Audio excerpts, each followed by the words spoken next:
you wanting some ground beef recipes that are quick and easy? Hey friends, my name's Susan and welcome to my home. I've got you 4 quick and easy ground beef recipes that our family loves. So let me get this ponytail up and let's get to making some amazing ground beef recipes. You know, let's get to cooking. And tonight we're making some taco spaghetti. I've got a little bit of olive oil, some taco seasoning, spaghetti noodles, rotel, a little bit of onion, a little bit of Mexican style cheese, and some water. And I believe that's all that we need to make taco spaghetti. Oh, yes, and the hamburger meat that's browning up in the pot. So let's go ahead and get that hamburger meat browning up and let's get to making some taco spaghetti, because I am hungry and this sounds really good. Now I've got the hamburger browning up a little bit. I'm going to go ahead and add in the onions that I had. And I'm going to go ahead and cook these until they are translucent. Well, it's not going to take long, or until the hamburger meat is brown all the way around. Well, I think I'm supposed to add the olive oil in first, but why do you need olive oil? Look how much this has produced. I'm going to go ahead and add in the taco seasoning, which is basically 1 packet of taco seasoning, or the equivalent thereof. I'm also going to go ahead and add in the rotel, including the juices. There we go. 8 ounces of spaghetti noodles, and 3 cups of water into this mix. Now let me go ahead and stir that around just a little bit. Now I have turned this up on high so I can let it boil. Once the water starts to boil, as you see it is, I've tried to push all my noodles down toward the bottom. That way they're all under the water. Now the secret is you are going to turn this down to low and put a lid on it. And then let this cook for about 15 minutes on low, and everything will be done in this one pot. Amazing, and I'm hungry. And now all of the noodles are nicely cooked, and I have stirred them around to make sure that they're all separated. I'm going to go ahead and add some cheese to this. I am going to add Mexican style cheese instead of the cheddar, which it calls for. It says to put half in here and put half on top. I'm going to put a good bit in here. Let's leave a little bit to put on top. And then I'm going to go ahead and stir it around. That way we get some of that cheese pull. I'm going to let it sit in the container for just a little bit to let that cheese melt. And then it'll be time to eat some supper. And here's what it looks like with all the cheese melted in. Bud's getting him some munchies, crunchies for supper already. So let's get this on the plate. And here you go. Taco spaghetti. All you need is a little bit of cheese to go on the top, which I've got some frozen cheese, but that's okay. There you go. Add a little bit of sour cream with this, and you have got a great meal. Your family will love it, and it's all done in one pot for easy cleanup.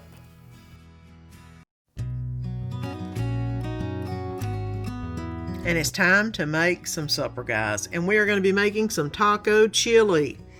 Sounds really simple. I have got some rotel, pinto beans, black beans, ranch seasoning, taco seasoning, green chilies, tomato sauce, and some onion. And 2 pounds of ground beef that I'm already browning up in the pot. So let's get to making some taco chili for supper tonight. And yep, I'm hungry and I'm ready to eat. So I have browned the meat, and apparently this could be a crock pot recipe or just a regular recipe, and I'm just going to do it regular. There's no use in dirtying up a crock pot once you do the meat.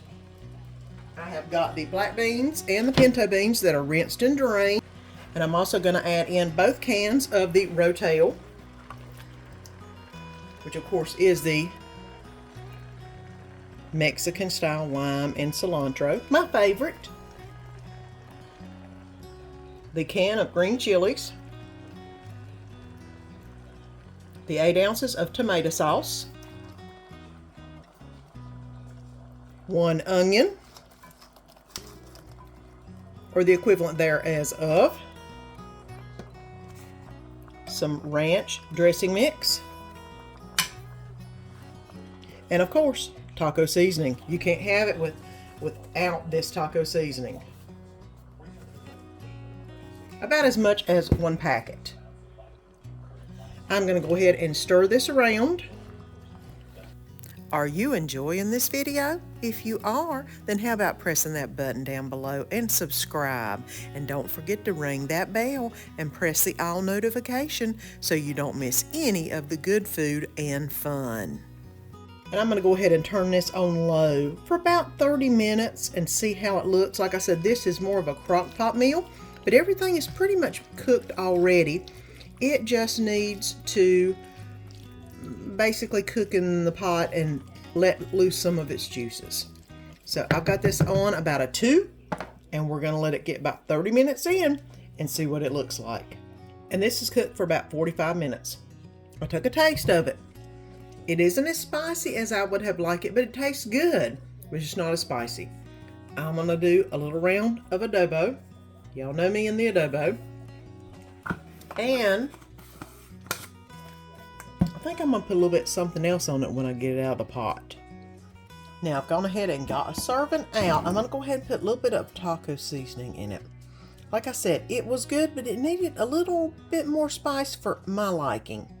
And y'all know we like it spicy. A little bit of taco seasoning, a little bit of red, and a little bit of green. And of course, some Mexican cheese. You can't have a taco chili without a little Mexican cheese.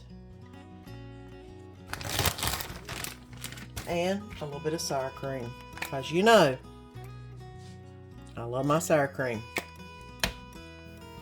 And another easy meal that tastes so amazing. Your family's going to love this one also. And it's so quick to put together. Browning the ground beef was the hardest part. Then you just put everything else in the pot. This is well worth making. And let's make a quick, almost dump and go meal. It's pretty quick. I've got 1 pound of hamburger meat and I've got the pan heating up. I've got 2 bell peppers and onion chopped up. I've got 1 box of rice-a-roni Mexican style. I've got some garlic, minced garlic. I've got chili powder, paprika, and cumin powder in this container. I've got some oregano in this container, a can of diced tomatoes, some tomato paste, and this is actually a little bit of chicken bouillon. So this is all ready to go into the frying pan as soon as we get started on the hamburger meat. And this is starting to brown up a little bit. I'm going to go ahead and add in the bell peppers and the onion to the pot. And I've got a nice big pot here. I'm also going to add in the garlic, the oregano, and the chili, paprika, and cumin are also going in. So everything's in the pot now. Now, whenever your hamburger has browned up, if you have a lot of grease, you can drain it or put a paper towel in there and dab it up. I'm going to leave it in because it's got flavor and we're going to need some juice for the rice itself. The next thing we're going to put in is the tomato paste and the can of diced tomatoes. They're going in. Our box of rice-a-roni is going in. And I'm going to go ahead and stir that around real quick.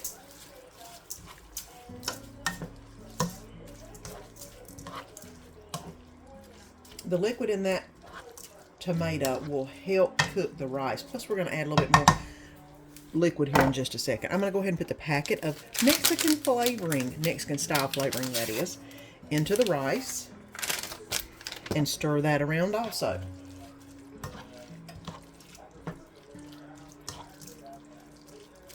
There we go. I'm going to add in half a cup of chicken bouillon, or chicken broth, whatever you want to call it. You could just add regular water, but you know, everything's better with a little bit of chicken broth in it. And this is getting stirred around. I'm going to turn this on high till it boils, and then I will turn it down to low and let it simmer. I will cover this and let it simmer to 30 to 45 minutes. It calls for 45. I don't know if we're going to need quite that long. I'm thinking it's probably going to be more like 35. But let me go ahead and get this boiling and covered up, and I'll bring you back whenever we get ready to put it in the plate. And I wound up adding another cup of water to this and turning on and letting it boil for just a little bit longer, because the rice didn't seem like it was done enough for me, but it's looking really good now. Look at this. So let's get this in a bowl. And here you go. I'm going to go ahead and add some Mexican cheese to this bowl. Give it a little bit of cheese appeal. And it's nice and hot, so it should melt the cheese really good. And of course, a little bit of sour cream to go on top. Y'all know me.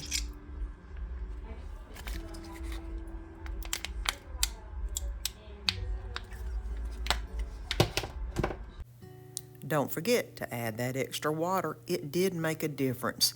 And this is so good. If you like stuffed bell peppers, this is very similar and so easy. I've been working outside most of the day, and I am ready for a quick and easy meal tonight. I am going to make a quesadilla taco pizza. I have got some Tostitos salsa to put down on the base. Got some taco seasoning to put in the hamburger meat. I got some onion, some Cholula, some taco sauce, some Tabasco, Mexican cheese, and of course some hamburger that I'm grilling up in the pan. So let's get everything put together. I've got the hamburger already browned up. I'm going to go ahead and add some onion. This is probably 1 or 2 slices of onion to the mix. I do like a little onion in my tacos anyway, and that's just the way it rolls around here. And I'm also going to add in about a packet of taco seasoning mix.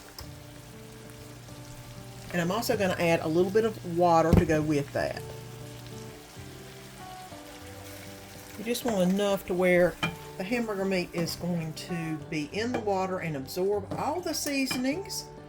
And I'm going to go ahead and let this simmer for just a little bit until all the water is absorbed into the meat, along with all those wonderful seasoning mixes. That won't take but just a minute. I'm going to go ahead and cover it and get that done. I have browned the hamburger meat. I have added the onion along with the taco seasoning and the water. I will let it simmer for about 4 minutes now. And about all the water is already absorbed into the meat. So now it's time to actually build the quesadilla taco pizza. And for the quesadilla part of this taco pizza, I am going to put a big burrito grande flour tortilla down. I am going to put some cheese on this. And we'll make sure that I fill this up pretty well with cheese. I want to make sure that there's plenty of cheese and it sticks to both sides, because I am going to put another one down here in just a second to make the quesadilla. Now I'm going to put the second burrito grande down. And what I am going to do is put this in the oven at 350 degrees for just a few minutes to let this melt up before I put the rest of it on top. Hopefully the top will get a little bit crisp. That'll make it taste even better. So 350 for maybe 5 minutes, and then we'll put the rest of it on top. And that 5 minutes in the oven was just enough time to let the cheese start melting really good. That way when you put on what's on top, it'll make it so good. I'm going to go ahead and add a little bit of the taco seasoning mix on top. Of course, that is the top of your pizza to begin with anyway. I'm probably going to use half of this. It's enough, I think, to do a couple pizzas, but you know, whenever you cook a pound of hamburger, you've got plenty to utilize. There we go. Got it all stretched out. I probably should have put the salsa on first. I forgot to, but I'm going to add a little bit of salsa onto the hamburger and try to spread it out a little bit. I should have put it on the tortilla before I put the hamburger on, but I jumped ahead because I am hungry and I'm wanting some of this because it's already smelling So good. But this will make the pizza sauce, to say the least, kind of thing on this taco pizza and give it lots of flavor. There we go. Now you can go ahead and put the taco sauce and all that other stuff on here, or you can wait till you get it out of the oven and do that, which is what I am going to do. I am going to go ahead and put some more cheese on top. That way we'll have a nice cheesy pull from the top of the taco pizza. Alright, don't need a lot. Now that's going back in the oven for 5 more minutes. And then we're going to be ready to top it off with a few things, and it'll be time to eat. Now that we have the pizza already done, I'm going to go ahead and put some green on top, a little bit of red on top, and a little bit of taco sauce, which the label just fell off, on top. That way we've got plenty of flavor on top, because you do have a lot of cheese on the bottom there. I am going to go ahead and use a pizza slicer to slice this up. It's crusting a good little bit. That's awesome. Now, let me see how it's picking up off of it. It's doing, look at that, it lifts right off. Let me make sure I've got each of the ends cut real good. That way it'll separate out. Let's go ahead and get this plated up. And here we go. I'm going to go ahead and add a little bit of sour cream on each piece, because it just makes it so much better. If I had some lettuce or tomatoes, I'd put it on it. I do not. This is probably one of my favorite ways to do a pizza. I've made it many times before. It is just so good. If you haven't tried it, you've got to. It is amazing. I told you they were good. I don't disappoint. And if you haven't already, go ahead and press that little button down below and subscribe and ring that bell. That way you'll know each time I put a new video up. Until next time, see you then.